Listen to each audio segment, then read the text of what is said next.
வணக்கம் நண்பர்களே. இன்று நாம் தஞ்சாவூர் மாவட்டத்தில் அமைந்துள்ள மிகவும் அமைதியான மற்றும் ஆன்மீக சிறப்புமிக்க ஒரு சிவாலயத்தை பற்றி தெரிந்து கொள்ளப் போகிறோம்.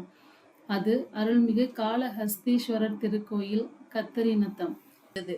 அந்த திருப்பணிக்கு பிறகு ஆலயத்தில் பல்வேறு புதுப்பிப்பு பணிகள் செய்யப்பட்டு வழிபாட்டு முறைகள் மேலும் சிறப்பாக நடைபெற்று வருகின்றன.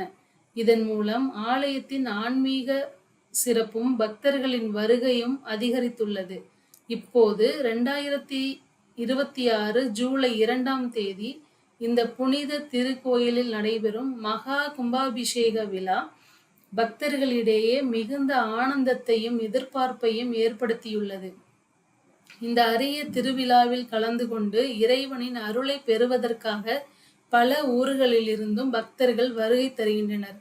கும்பாபிஷேகம் என்பது ஆலயத்தின் ஆன்மீக சக்தியை மீண்டும்